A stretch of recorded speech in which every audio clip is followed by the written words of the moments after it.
Shalom, shalom, shalom. Bien-aimés frères et sœurs qui me suivent au travers du monde à partir, n'est-ce pas, de cette nation, la RDC, qui se trouve dans l'Afrique, qui a la forme des revolvers, dont la cachette se trouve au Gabon. Ainsi, ce matin, j'aimerais apporter un message que j'intitule « Les douleurs de l'enfantement », comme cela vous avait été déjà annoncé. Nous allons lire la parole de Dieu ce matin dans deux chapitres du livre de la Bible. Nous prenons d'abord le livre de Jean. Jean chapitre 16. Et nous allons commencer la lecture à partir du verset 20. La Bible dit dans Jean chapitre 16, parce que son heure est venue. Mais lorsqu'elle a donné le jour à l'enfant, elle ne se souvient plus de la souffrance à cause de la joie qu'elle a de ce qu'un homme est né dans le monde. Vous donc aussi, vous êtes maintenant dans la tristesse, sans toi et devant tes enfants, avec du monde, pour apporter ce message, pour édifier Seigneur Jésus-Christ notre Dieu, tous ceux qui sont Père Tout-Puissant dans le besoin. Seigneur, viens nous assister et sois une grande bénédiction pour ton peuple qui va écouter. Merci encore une fois de plus. Pendant que nous sommes assis, j'aimerais aussi prendre quelque chose en rapport toujours avec l'expression de notre Seigneur Jésus-Christ dans Matthieu, dans Jean chapitre 16, verset 20, où nous venons de lire. J'aimerais prendre Matthieu chapitre 24 et je lirai à partir du premier verset et nous allons continuer notre sujet pour entrer dans notre leçon du jour, les douleurs de l'enfantement. Comme Jésus s'en allait ressortir, car plusieurs viendront sous mon nom disant, c'est moi qui suis le Christ, et ils séduiront beaucoup de gens. Vous entendrez parler de guerre et des bruits de guerre. Gardez-vous d'être troublés, car il faut que ces choses arrivent. Mais ça ne sera pas encore la fin. Une nation s'élèvera contre une autre, et un royaume contre un royaume. Et il y aura en divers lieux des famines et des tremblements de terre. Tout cela ne sera que le commencement des douleurs. Alors on vous livrera au tourment et l'on vous fera mourir et vous serez haïs de toutes les nations à cause de mon nom. Alors aussi plusieurs succomberont et ils se trahiront. Les nations alors viendra. Merci et que Dieu bénisse sa chère parole. Hier, nous étions en train de parler avec vous sur l'application du signe avant la tempête. Et nous sommes allés dans le livre de Ruth, verset 11 au verset 18. Et je vous ai montré comment Josué, qui était le remplaçant, le successeur de Moïse, avait envoyé, n'est-ce pas, 2 espions à Jéricho. Et je vous ai fait remarquer, chers frères et sœurs, que cette femme a exercé l'hospitalité envers les 2 messagers. Et la Bible dit qu'en exerçant l'hospitalité, vous pouvez recevoir les anges sans les savoir. Et si nous allons dans l'Ancien Testament, nous voyons qu'Abraham avait exercé l'hospitalité en recevant les messagers qui ont accompagné Dieu dans Genèse 18. Et nous pouvons remarquer que le Seigneur qui avait visité Abraham avait, n'est-ce pas, donné à Abraham et Sarah un enfant qu'il cherchait depuis très longtemps. Et je vous ai montré aussi que lorsque frapper la sémence de vie, en d'autres termes, la vie de Dieu, qui est une femme cachée, bien qu'elle était dans le péché, pour que cela puisse réagir. Elle a exercé l'hospitalité envers les 2 messagers, Et la Bible nous enseigne que les deux messagers ont ordonné à Rahab de faire entendre besoin de quelqu'un qui était littéralement matériel pour ajouter un plus dans ce qu'ils avaient écouté. C'est pour vous dire que les mondes sont très bien et nous ne refusons pas l'écoute des bandes. Mais il est aussi important que vous puissiez écouter les Éphésiens 4. J'aimerais dire les auxiliaires merveilleux qui répètent mot à mot ce que le messager de l'âge a dit. Pourquoi? Parce qu'étant monté au ciel, Dieu a donné les dons aux hommes, les uns comme apôtres, comme prophètes, comme docteurs, comme pasteurs, comme évangélistes, comme docteurs pour le perfectionnement des saints. En d'autres termes, avec les bancs de sel, vous n'arriverez pas à la perfection parce qu'il s'agit du ministère prophétique dont Dieu a ajouté en dehors du ministère prophétique, lui qui est l'auteur de l'inspiration et de la révélation de l'âge, la voie par laquelle Dieu passe pour nous enseigner. Dieu a ajouté les autres ministères pour qu'ils travaillent en collaboration. Lui entre dans Aaron saisissait ça correctement et il pouvait interpréter au peuple. Je me redis à Pharaon ce qui signifiait les bégaiements, n'est-ce pas, de Moïse. C'est pour vous dire que Dieu, lorsqu'il envoie un messager avec un message pour un âge, il met toujours derrière ce messager un groupe des auxiliaires pour qu'ils puissent aller ensemble afin d'interpréter le message. Et j'aimerais vous dire encore quelque chose. Lorsque le messager est là avec le message de l'âge et il apporte, les auxiliaires, leur ministère n'a pas assez d'influence parce que qui est n'est-ce pas, le réflecteur de la parole venant de Dieu est vivant. Vous allez être d'accord avec moi. Lorsque Eliezer est parti à la recherche de Rebecca, la Bible nous montre dans le livre de Genèse 24 que Eliezer est parti avec ses gens. Ces gens-là, ce sont les auxiliaires qui accompagnaient, n'est-ce pas, le messager qui était le porteur de la parole pour cet âge-là. Et je crois, pourquoi? Parce que un seul doigt ne peut pas laver toute une figure. Nous avons besoin des autres doigts pour s'associer, n'est-ce pas, au gros doigt pour laver. La Bible dit, ce n'est pas que le pasteur Moussongo est contre ceux qui écoutent la bande, mais je vais vous dire que ce n'est pas suffisant. La bande, c'est la voix de Dieu en ces derniers jours. Et cette voix de Dieu doit être répétée par la bouche du messager. Et le messager lui-même, il nous a dit ceci dans la brochure Avertissement puis Jugement. Il nous a parlé des 5 ministères. Le prophète a expliqué les 5 ministères. Chaque rôle de chaque ministère, le messager en a parlé. Et la Bible dit dans Apocalypse chapitre 1er, je lirai à partir du premier verset, la révélation de Jésus-Christ que Dieu lui a donnée pour montrer à ses serviteurs les choses qui doivent arriver bientôt. Et qu'il a fait connaître par l'envoi de son ange à son serviteur Jean, lequel a attesté la parole de Dieu et le témoignage de Jésus-Christ. La Bible dit, tout ce qu'il a vu.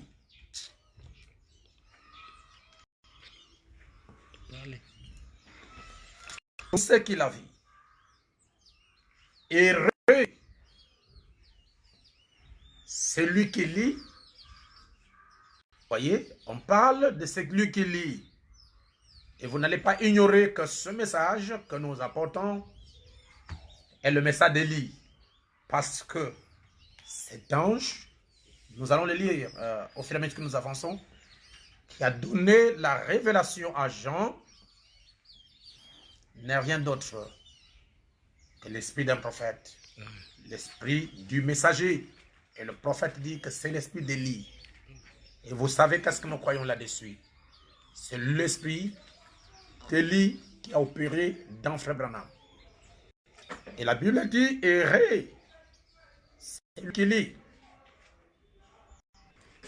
Et ceux qui entendent, suivez bien, les paroles de la prophétie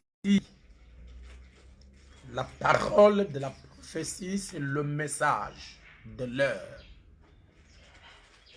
Ceux qui lisent, celui qui lit et celui qui entend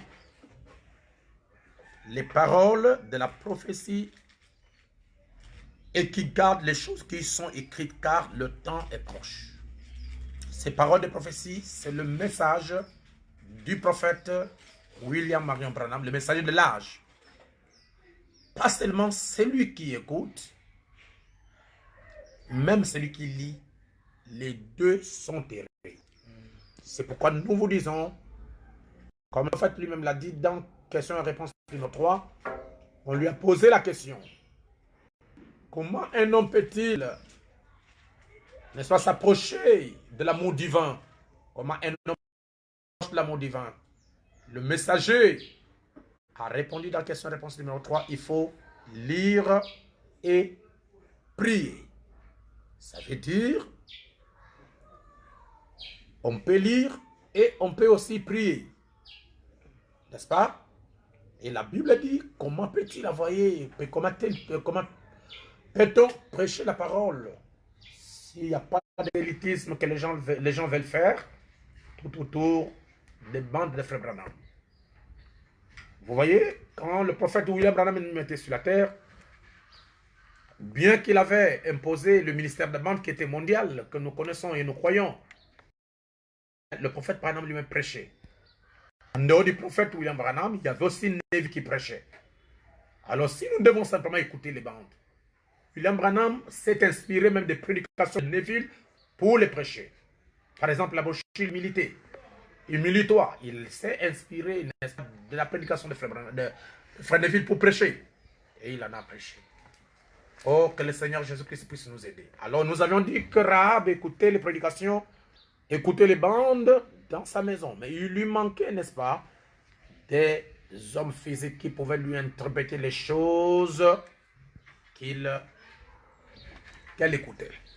Vous n'allez pas ignorer que dans le Nouveau Testament, la Bible nous parle de l'eunuque éthiopien.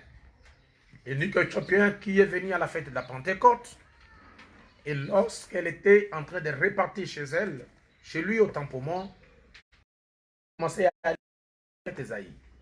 Ésaïe 53, bien sûr. Et le message, nous dit la Bible, le message du prophète dans les bandes sont comme une sémence plantée dans un champ. Et Dieu a mis dans des hommes, des auxiliaires merveilleux, le baptême du Saint-Esprit. En d'autres termes, le même esprit qui a accompagné le prophète, ce même Saint-Esprit-là est dans les vrais et les vérités aujourd'hui. Et le Seigneur est capable de saisir ce que le prophète de l'âge, le messager a dit, pour apporter ça sans qu'il y ait une interprétation. Croyons à la fois qu'ils écoutaient les bandes. C'est pourquoi je vais vous dire ceci. Le Saint-Esprit qui était Josué, il avait un message. Et le Dieu Tout-Puissant, la grande colonne de feu dans un âge, il envoie toujours le messager de l'âge. Il s'est sauvé, sortir des dénominations et du monde, il a fallu que le sceau soit brisé. Nous croyons que la vraie adoration vient quand et la parfaite de qui est Dieu revient quand les sceaux sont ouverts. Et nous disons merci à Jésus pour ça. Donc Jéricho était barricadé à l'extérieur. Autant de rats et le fil dans la fenêtre. Et aujourd'hui, pour nous, c'est le baptême du Saint-Esprit. Pas seulement dans le cœur, mais le baptême du Saint-Esprit qui circoncie le cœur, qui circoncie la bouche, qui circoncie, n'est-ce pas, tout, n'est-ce pas, l'homme dans toute son entièreté. En d'autres termes, nous sommes en sécurité et l'Éternel, le grand guérisseur, sera toujours avec nous. Voilà un peu ce que nous avions parlé, en bref, la fois passée. Et aujourd'hui, j'aimerais vous parler ce matin sur le douleur de l'enfantement. Lorsque nous lisons dans le livre de Matthieu, chapitre 24, à partir du verset 1er, il est parlé de trois questions qui ont été posées au Seigneur Jésus. La première question, les disciples voulaient savoir. La Bible dit, ils s'approchaient pour lui faire remarquer les constructions du temple. Mais il leur dit, voyez-vous tout cela, je vous le dis en vérité, il ne restera pas ici pierre sur renversée. Jésus-Christ et ils séduiront beaucoup de gens. Donc la séduction est l'un des signes du temps de la fin. Vous entendrez parler de guerre. Et il y a un vrai billet quelque part. Et les faux prophètes, on les identifie par le ministère du vrai prophète. Et on n'est pas prophète parce qu'on prophétise. Un prophète n'a pas pour caractéristique la prophétie.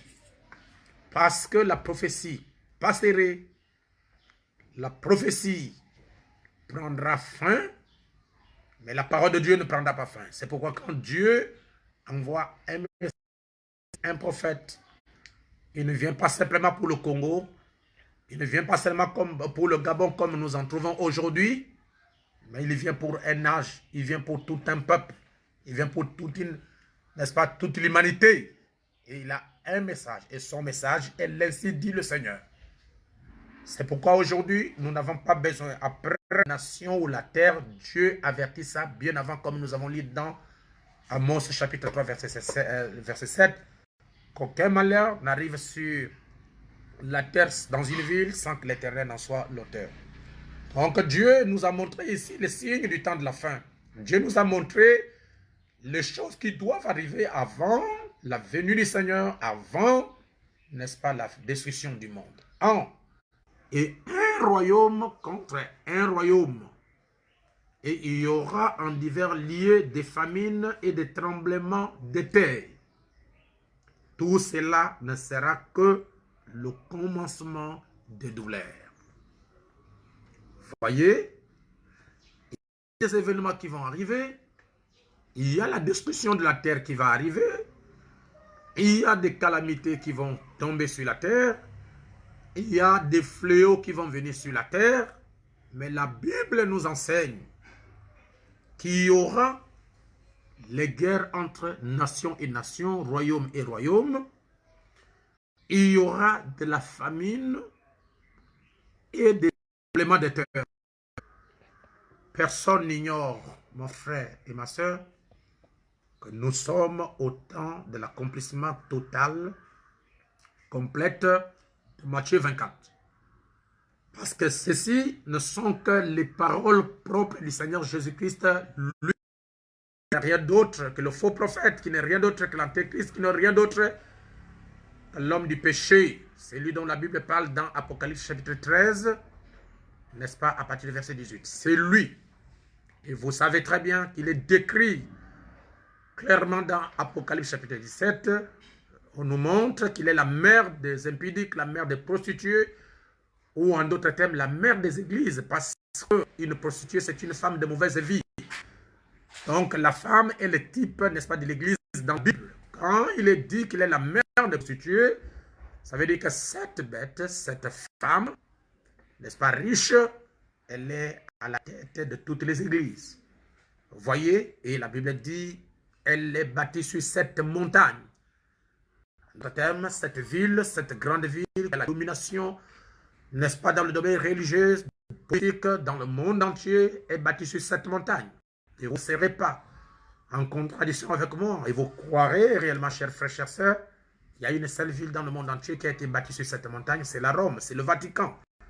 Donc c'est là où vous trouverez, n'est-ce pas, le dominateur qui va dominer sur le monde, dans le monde entier, dans peu de temps. Et c'est lui qui va amener ce que nous appelons la pression œcuménique, où toutes les églises, n'est-ce pas, qui ne seraient pas d'accord avec lui, seront fermées parce qu'ils auront le secours de l'États-Unis d'Amérique, les protestants, ils auront le secours des évangéliques, des églises évangéliques, ils auront le secours des églises pentecôtistes, ils auront le secours de toutes les églises qui existent sur la terre.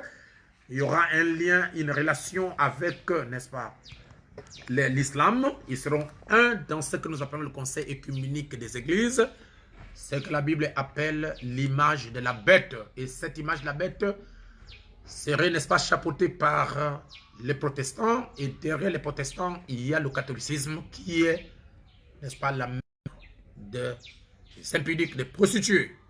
Je n'aimerais pas y arriver, mais je voudrais juste vous faire comprendre. Donc, je disais que tout ce que la Bible a prédit dans Matthieu 24, c'est déjà sur le point de s'accomplir totalement. La séduction est là, même dans le niveau politique. Les politiciens s'en vont dans les campagnes, ils font des actes de campagne, ils font des promesses aux enfants de Dieu, ils font des promesses, n'est-ce pas? Nous avons la séduction. Même au niveau de la religion, il y a la séduction. Il y a des gens qui prêchent pour prêcher. En d'autres termes, ils ne sont pas envoyés par Dieu pour faire un travail, mais ils le font, n'est-ce pas, pour satisfaire la chair et pour satisfaire à leur ventre. Je ne viens pas là-bas. Chacun connaît, n'est-ce pas, ce que le Seigneur l'a appelé à faire quand il l'a appelé au ministère. Il y a la séduction qui est déjà là. Nous avons les guerres partout dans le monde. Nous avons le bruit des guerres. Et la Bible dit, car il faut que ces choses arrivent, mais ce ne sera pas encore la fin. Une nation s'élèvera contre une nation. Nous voyons la Russie, n'est-ce pas, c'est avec la Syrie s'unir ensemble contre les nations de la terre. Et nous voyons l'Irak a été perturbé par les États-Unis d'Amérique. Nous voyons, n'est-ce pas, la Corée, ainsi de suite. Il y a beaucoup de choses, il y a beaucoup de choses qui se passent, qui sont vraiment en train de s'accomplir selon la prophétie du Seigneur Jésus-Christ. Un royaume s'élève contre un royaume et il y aura en divers lieux des famines. Nous en avons en Éthiopie partout et des tremblements. Il y en a partout. Los Angeles a été bousculé, elle a été tremblée. Et nous avons l'Haïti qui a été, n'est-ce pas, bousculé par les tremblements de terre dernièrement. Ça, nous en avons en actualité tous les jours. Et la Bible dit, tout cela ne sera que le commencement des douleurs. En d'autres termes, il y aura des moments difficiles qui arrivent, mais il y aura aussi des moments merveilleux qui arrivent. Avant que les moments merveilleux que le Seigneur a promis pour son église, pour son épouse n'arrivent, il doit y avoir toutes ces choses. Briser, n'est-ce pas, le conseil communique afin d'engendrer un nouveau royaume dont l'église, l'épouse de Christ vivra avec le Seigneur Jésus éternellement dans les jours futurs. Donc, pour que le millénium soit installé, pour que le royaume, n'est-ce pas, le nouveau royaume que le Seigneur est allé nous préparer, soit, il faut que ce monde que nous habitons maintenant passe par des douleurs, passe par des tremblements, passe par la famine, passe par des guerres, afin que ces choses amènent la naissance d'un nouveau royaume. Pas que l'Église puisse avoir la confusion, n'est-ce pas, sur le Dieu qu'on doit adorer. Il n'y a pas deux dieux, ni trois. Parce que le Créateur est seul et il est unique. D'ailleurs, le premier commandement, écoutez, ô Israël, votre Dieu est unique. Or, lui, il n'y a pas un autre Dieu.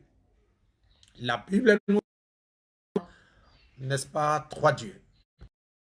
Et ce Dieu s'est manifesté dans la chair humaine pour sauver l'humanité. Et il s'appelle Emmanuel, le Seigneur Jésus-Christ. Dans l'Ancien Testament, il était sous la forme d'une grande lumière appelée la colonne de feu.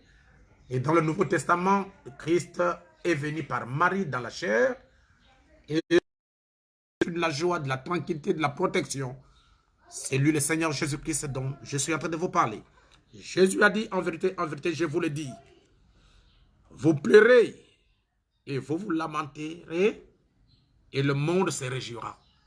Pourquoi? Parce que Jésus est en train de passer par les douleurs. Jésus-Christ va passer par le temps. Il va passer par le temps de douleur dans sa chair. Et la Bible dit, alors qu'il parle à ses disciples, vous pleurerez et vous vous lamenterez et le monde, pendant que les disciples vont pleurer, vont gémir de l'absence du Seigneur Jésus-Christ, mais il a fallu que Jésus-Christ passe par cette souffrance afin que cette souffrance se change en joie pour l'Église. La Bible dit, c'est Jésus qui parle au verset 21, de Jean 16. La femme, lorsqu'elle enfante, éprouve de la tristesse. Parce que son heure est venue. Mais lorsqu'elle a donné le jour à l'enfant, elle ne se souvient plus de la souffrance à cause de la joie qu'elle a de ce qu'un homme est né dans le monde. Vous donc aussi, vous êtes maintenant dans la tristesse, mais je vous reverrai et votre cœur se réjouira et nul ne vous ravira votre joie. Jésus est en train de partir, mais il a promis un jour qui va nous accorder la joie. J'aimerais vous dire ceci, chers frères, en rapport avec les douleurs de l'enfantement.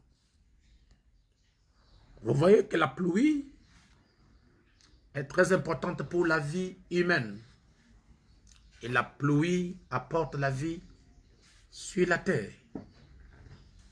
La pluie fait germer la sémence. La pluie apporte la nourriture. L'humanité. La pluie apporte les bénédictions au monde.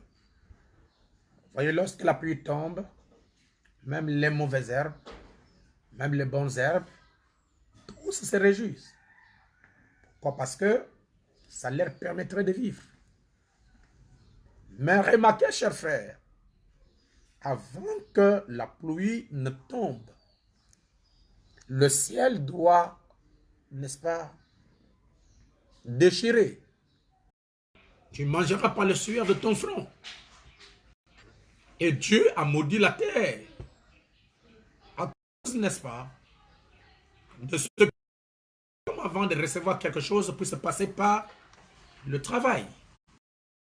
Avec votre mari, restez avec votre femme. Lorsque vous n'êtes pas marié, restez pire jusqu'à ce que Dieu vous accordera la grâce. En d'autres termes, vivez la sanctification. Pourquoi? Parce que ce péché du commencement, j'aimerais vous montrer combien ce péché du commencement était si mauvais. En d'autres termes, le rapport sexuel en dehors de mariage. La Bible nous dit, pardonnez le peuple, il a dit tout est accompli, il a pardonné. Au moins de son sang, nous avons la rédemption, mais la punition reste valable jusqu'à nos jours. Et s'il y a une autre génération après nous, cette punition va rester valable. Pourquoi? Parce que Ève avait perdu sa virginité en dehors du mariage. Et les conséquences, ce sont les douleurs avant d'accoucher. C'est pour vous dire, avant qu'une femme ne donne naissance à un enfant, il y a toujours des douleurs. C'est ce que le Seigneur Jésus-Christ a comparé ces douleurs d'une femme pendant qu'elle donne la vie, douleurs que Christ va subir avant de donner la vie éternelle aux gens, avant d'engendrer les douleurs de l'Ebola, les douleurs de la famine, les douleurs des guerres pour ceux qui sont dans les pays où il y a des guerres, les douleurs de bruit des armes pour ceux qui sont dans les nations où il y a des guerres. N'est-ce pas? Mais ne perdez jamais courage. Soyez persévérants. Parce que Jésus-Christ a dit ici en bas, c'est lui qui persévère. Alors que le païen qui ne connaît pas Dieu, il dit très bien. Nous ne devons pas suivre des gens parce que nous ne savons pas comment est-ce qu'ils ont parvenu à voir ce qu'ils ont. D'autres ont vendu leur corps, ont vendu des enfants.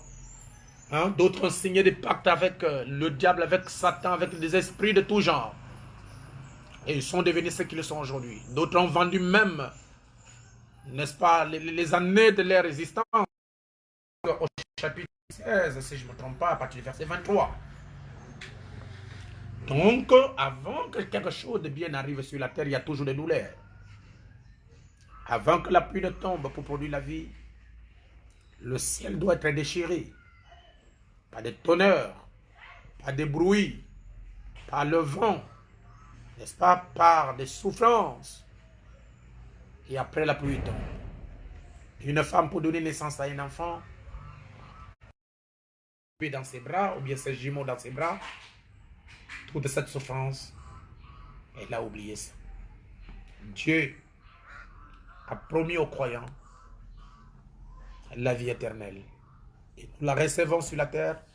Nous commençons cette vie, nous bénéficions de cette vie éternelle sur la terre par le baptême du Saint-Esprit, par la nouvelle naissance. Dieu a promis à l'Église une nouvelle cité. La cité parée d'or. La cité où il n'y aura pas de pleurs, de cris. La cité où il y aura la joie. La cité où il y aura le bonheur. Il dit dans la bouche des mères futures, il poussera, n'est-ce pas, de la terre. Exactement à l'endroit où Jésus-Christ fut enlevé. Exactement à l'endroit où Abraham a rencontré Melchisedec.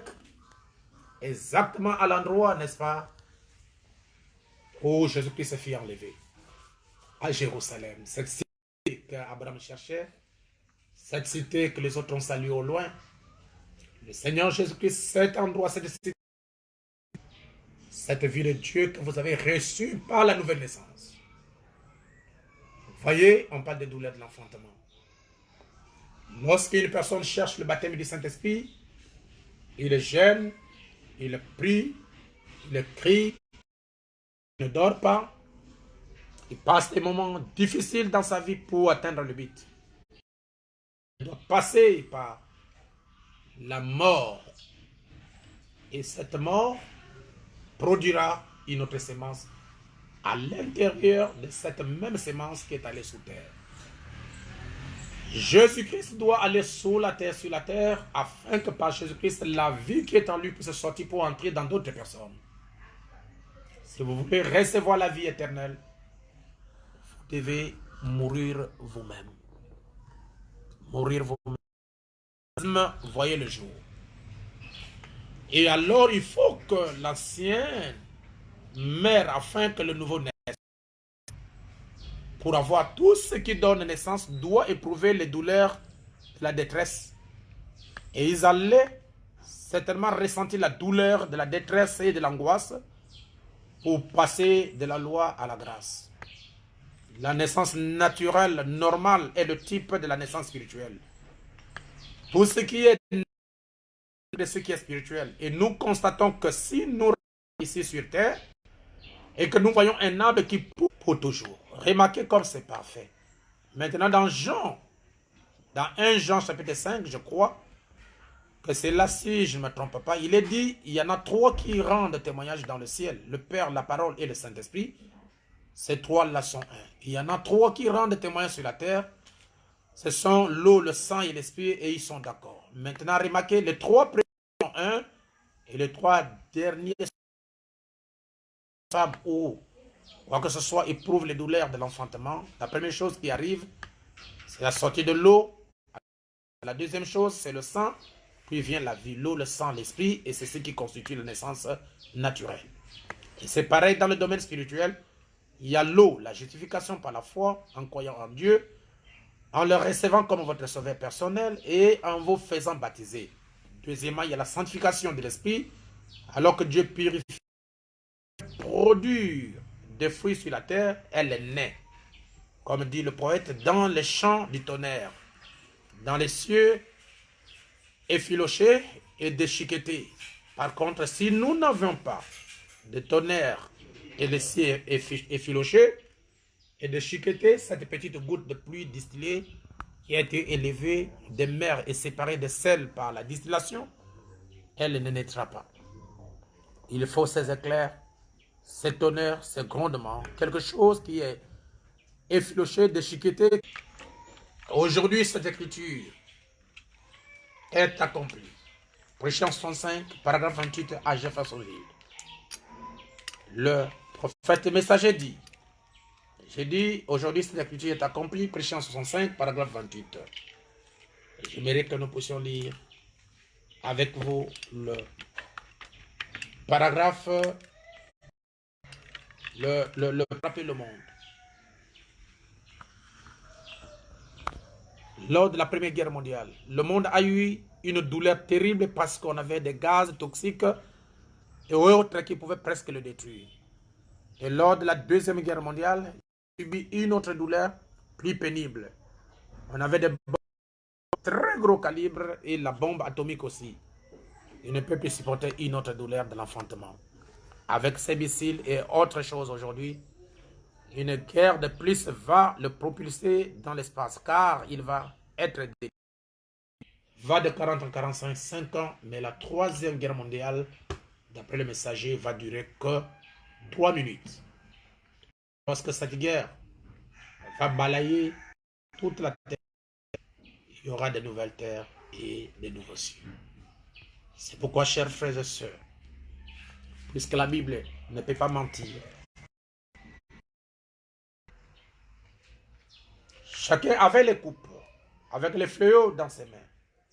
Mais la Bible dit, puis un des 7 anges qui tenait les 7 coupes remplies de 7 derniers fléaux, les 7 derniers fléaux qui contenaient, donc dans ces coupes, il y avait des fléaux, les coupes comme une cave qui descendait du ciel d'auprès de Dieu, ayant la gloire de Dieu. Son éclat était semblable à celui d'une pierre très précieuse, d'une pierre de jaspe transparente comme du cristal. Une grande et haute muraille, 12 portes, et sur les 12 portes, 12 anges, et des noms écrits, c'est des 12 tribus d'Israël. Refuser l'adoration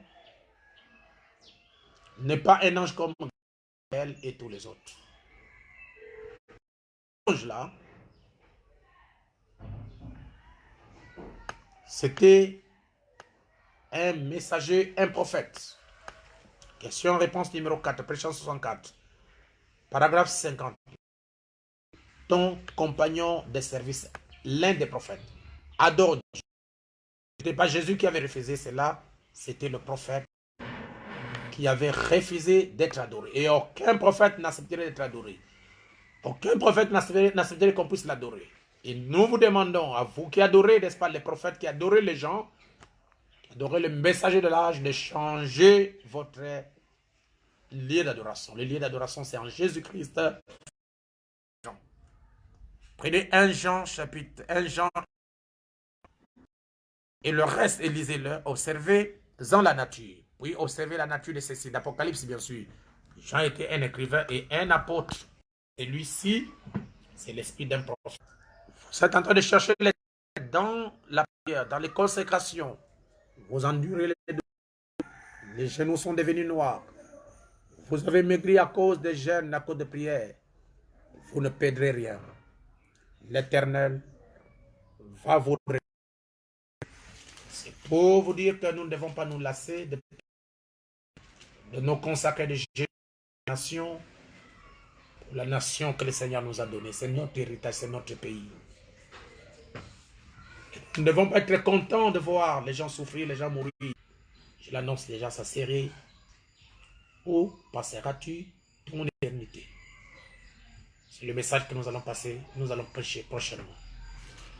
Donc pour terminer, comme je le disais, nous allons lire dans Ézéchiel chapitre 7 et nous lirons à partir du verset du roi et qui lui réussit dans tout ce qu'il s'était proposé de faire dans la maison de l'Éternel et dans la maison du roi. L'Éternel apparut à Salomon pendant la nuit et lui dit, j'exauce ta prière et je choisis ce lieu comme la maison de votre mauvaise voie. Il se pourrait que c'est toi qui à la base, n'est-ce pas, qui retarde la guérison pour notre nation. Le gars, les États-Unis d'Amérique, c'est toi, il se pourrait qu'il y ait à la base qui freine, qui empêche la main de l'Éternel. C'est son pouvoir pour la guérison totale. Tous ceux qui sont malades, effrénés, arrêtés. N'est-ce pas? L'épanouissement, je vais dire, son pays. Voilà, chers frères et sœurs, ceci vous concerne. Parce que l'Éternel cherche un homme qui se tiendrait à la brèche et qui prierait pour que Dieu puisse arrêter le malheur. L'Éternel cherche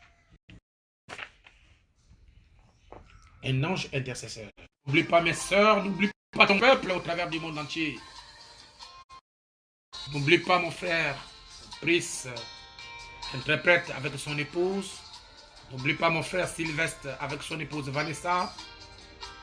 N'oublie pas, Seigneur Jésus-Christ, mon frère Ruffin et son épouse et sa famille. N'oublie pas Harley et son épouse. N'oublie pas, Seigneur Dieu Tout-Puissant. Oh, Jésus-Christ le diacre Yvon et sa famille, Seigneur.